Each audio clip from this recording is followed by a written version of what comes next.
bastante excelente. Mas, voltando aqui um pouquinho, não esqueça dos cuidados principais nessa quarentena. Álcool em gel todas as vezes que sair e chegar em casa, deixar toda a roupa, todo o sapato ali ladinho. Não esqueça também daquilo que a gente sempre falava em sala de aula: sabão amarelo e água. Não esqueça, são os melhores elementos de prevenção contra esse coronavírus. Para a nossa aula de hoje, nós vamos estudar membrana plasmática, assunto que cai muito no Enem, assunto que cai muito no SSA. Só lembrando que a membrana plasmática, ela é uma estrutura que está na parte externa da célula, das células eucariontes. Então se liga que essa membrana, ela tem como principal finalidade proteção, revestimento e controle da permeabilidade seletiva. Para formar toda essa condição, ela é formada por duas camadas. Uma camada hidrofília e uma camada hidrofóbia. Como assim? São camadas que, com a sua composição química, ela garante essa função específica da membrana plasmática. Então observe que a gente vai encontrar glicoproteínas, proteínas flutuantes. Essas proteínas vão ter um papel muito significativo, que serão as permeases. Se liga nisso. Então os lipídios garantem a impermeabilidade dessas células. Por isso que a água não, quando nós estamos tomando banho, a água não entra dentro das nossas células, porque bate sobre a nossa pele e desliza. A membrana, ela durante muito tempo ela foi estudada, porém nunca se chegou a um modelo específico.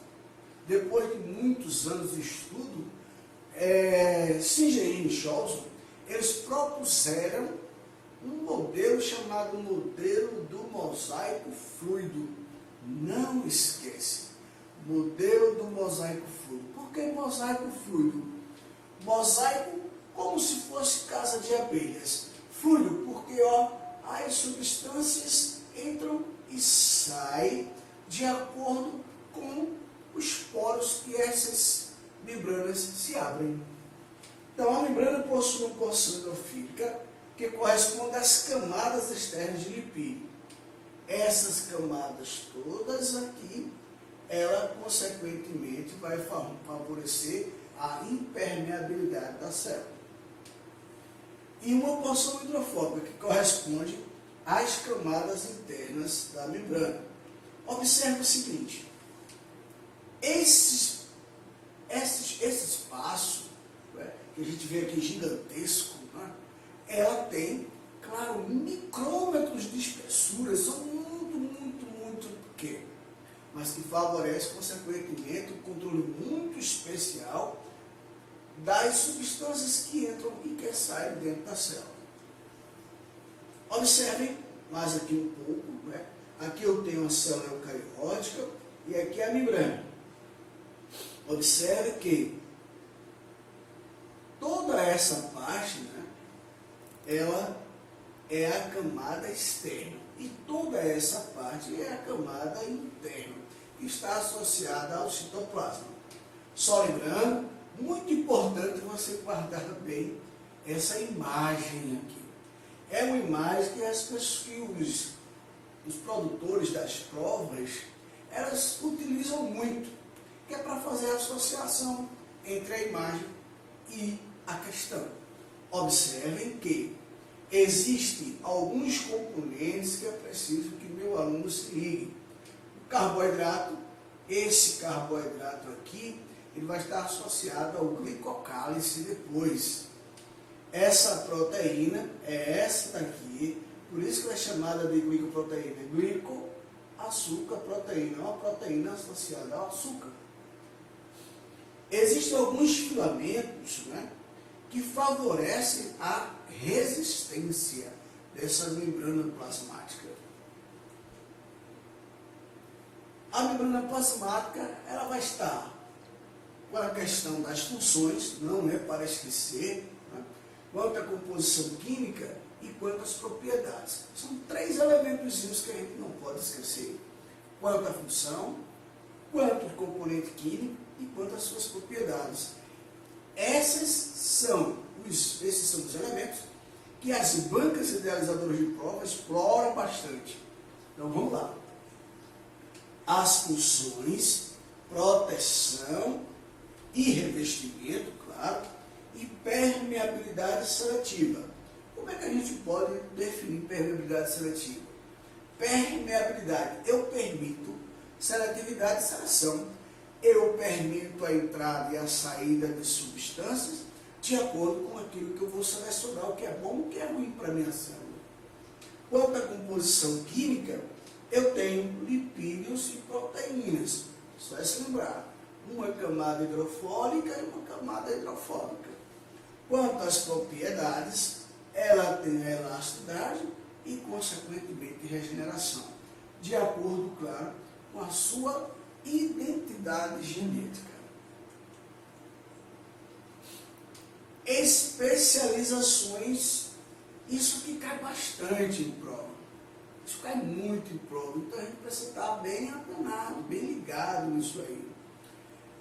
Existe uma diferença bastante significativa para que você, meu amigo, meu aluno, meu amigo fera, não esqueça o que são microvilosidades e o que são invaginações de base. Toda vez que você ouvir falar de microvilosidades, são os vírus para cima. E todas as vezes que você ouvir invaginações, são para baixo. Então se liga, você nunca vai encontrar microvilosidades em células renais. E você nunca vai encontrar invaginações de base em células intestinais. As microvilosidades, ela tem como principal função o aumento da superfície de absorção. Se eu estou assim, a minha quantidade de absorção é pequena. Mas se eu faço isso, olha quanto espaço tem para que os líquidos elas possam entrar. Isso é chamado de microvilosidades. Enquanto que as superfícies lá das células renais, elas vão fazer as invaginações. Qual é a importância dessas invaginações? É a interligação das células renais com o meio extracelular. Porque, por pressão osmótica, o rins faz, consequentemente, a filtragem dos componentes que chegam até ele. Ainda na membrana plasmática, existem alguns componentes que favorecem a aderência. Veja, nós vimos a absorção e agora a gente vai ver a adesão. Então essa adesão, ela é importantíssima. Se liga bem nesse desenho. Algumas bancas, alguns professores, eles exploram muito também esse desenho. Então não se pode esquecer. Os desmossomos e interdigitações são encontrados no tecido epitelial de revestimento, que é para fazer a aderência de uma membrana celular para outra. Então, se eu faço isso, essas células da pele não se desgrudam, porque os desmossomos e o glicocálice formam, consequentemente, essa aderência. Claro, a gente não vê, mas ela tem um papel muito significativo nisso aí. Dá uma lidinha mais um pouco sobre desmossomos e interdigitações, nesse caso, relacionado à membrana plasmática entre uma célula e outra. Esse resuminho, você pode dar um pausezinho aí depois e copiar isso. Bem rapidinho você vai se lembrar que a membrana plasmática, quanto à sua estrutura, ela é relacionada ao mosaico fluido colocado por C.G. Scholzmann, não se pode esquecer, apresenta dupla camada lipídica com movimentações. Só lembrando Quem é que faz essas movimentações? As proteínas flutuantes. E esse tipo de movimento, vamos chamar de quê? Se você falou permease, você acertou. As permeases estão relacionadas justamente a essas proteínas flutuantes. Função: permeabilidade seletiva e reconhecimento celular. Permeabilidade: eu seleciono tudo aquilo que vai entrar na minha célula. E reconhecimento celular: ele vai abrir e fechar os poros, permitindo a entrada e a saída de substâncias de dentro do citoplasma para o meio extracelular, ou o verso. As especializações, só lembrando: microvilosidades, absorção; invaginações de base, absorção; desmossomos e interdigitações, aderência, adesão. Não esquece disso, porque são esses conceitos importantíssimos que derrubam muitas vezes o fera, que está um pouquinho esquecido desses detalhes. Observem uma questão, como eu falei a vocês, que o meu aluno fera, aluno temaquiano, não pode estar esquecido disso. Cada elemento desse aqui tem um significativo. Ele tem uma função específica dentro da membrana plasmática. Então, o Enem, ele explora muito essa questão dos desenhos. Então, observe. Essas anteninhas aí de letra P, a gente já sabe que é carboidrato. É um carboidrato que está associado a quem? A uma proteína. Daí é que é chamado de quê? Glicoproteína, não esquece. Esse J é facinho, hein? Está sozinho ali, aquela bolsinha que transporta, que leva e traz proteína flutuante. Esse L também é uma proteína flutuante. O R é a camada hidrofóbica, né? E o K está dizendo que é a polaridade. Vamos ver o que é que a questão diz. Em relação às moléculas que integram a membrana, é correto afirmar que a letra indicada por, ele vai explorar as letras, então se liga, associa a letra, associa ao desenho. Letra K, permite a identificação de moléculas. Letra K, permite a identificação de moléculas? Claro que não. Está associado ao quê? Está associado ao revestimento. Então está associado ao quê? A formação química da membrana plasmática. Então não tem nada a ver com a história de dizer que é identificação de moléculas. Letra P, é formada exclusivamente por aminoácidos. P, formada exclusivamente por aminoácidos? Não, claro que não. Aqui, ó, tem carboidrato e tem a proteína. Só lembrando, esse mocinho aqui, ele vai formar quem? O glicocálice. Não esquece. Letra R, é formada por monossacarídeos. Opa, R é isso aqui. É formado por monossacarídeos? Claro que não. Monossacarídeos são as unidades de carboidrato. Não tem nada a ver. Até porque a membrana plasmática é formada de uma camada de lipídio e uma camada de proteína. Ele pode permitir a passagem de algumas substâncias. Opa! Ele pode permitir a passagem de algumas substâncias. Essa função é chamada de permease, proteína flutuante. Correto. J possui uma região apolar e polar. J possui uma região polar e apolar? Claro que não. Isso aqui é uma proteína flutuante. Então não tem nada a ver com polar e apolar. Vamos ver o que foi que eu coloquei como um comentário essencial. A letra L corresponde a uma proteína integral. Então isso aqui é uma proteína integral e que tem como principal finalidade o transporte entre membranas, entre o meio extracelular, favorecendo a permeabilidade seletiva. Então, quem respondeu a letra D, respondeu corretamente. A próxima questão que nós vamos ver, que foi do Enem, ela é bastante textual, é grande, mas não assusta. Assusta só o tamanho. Quando você começa a ler com calma, relembrando das aulinhas do professor Serginho, você consequentemente vai se lembrar. Vamos ler a questão.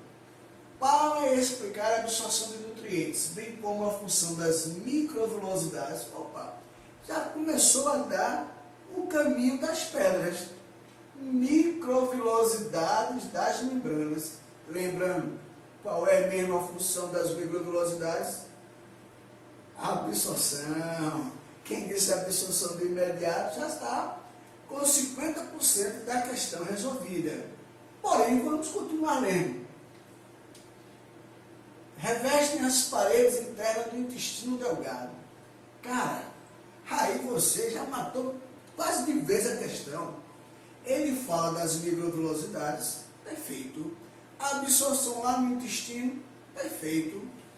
Agora ele vai fazer o seguinte, ele vai dizer que um aluno fez um experimento, colocou 200 ml de água em 2 recipientes. O primeiro completamente retinho e o segundo o mesmo tamanho, só lembrando que as duas superfícies são do mesmo tamanho, só que uma completamente reta e a outra completamente ondulada. Colocou 200 ml de água em 2 recipientes. No primeiro recipiente mergulhou por 5 segundos um pedaço de papel liso, como na figura 1. O segundo recipiente fez o mesmo com um pedaço de papel com dobras simulando as microvelocidades, conforme a figura 2. Os dados obtidos foram: a quantidade de água absorvida pelo papel liso foi de 8 ml, enquanto pelo papel dobrado foi de 12 ml. Acho que a gente já matou quase que a questão toda. Mas vamos ver o que ele diz. Com base nos dados obtidos, infere-se que a função das microvelocidades intestinais com relação à absorção de nutrientes pelas células das paredes internas do intestino é a de... Matou de vez a questão. Ele coloca aqui agora o quê? Microvelocidades intestinais, a absorção de nutrientes pelas células das paredes internas do intestino. Vamos pensar um pouquinho, bem rápido nesse caso. Você assinalaria qual alternativa? Manter o volume de absorção? Aqui na questão ele já disse, um fez isso, o outro fez aquilo outro. Aumentar a superfície de absorção, diminuir a velocidade de absorção, aumentar o tempo de absorção, manter a seletividade na absorção. Você realmente assinou qual? Aqui já está dizendo quase tudo, né? Aumentar a superfície de absorção. Essa é a nossa resposta. Mas veja o que foi que eu coloquei mais aqui. Só lembrando, né, as microvelocidades são especializações da membrana, que aumentam a área de absorção, conforme mostrado na figura. Então, quem respondeu a letra B, consequentemente respondeu corretamente. Não esqueceu das aulas do professor Serginho. Então, ok, meu povo.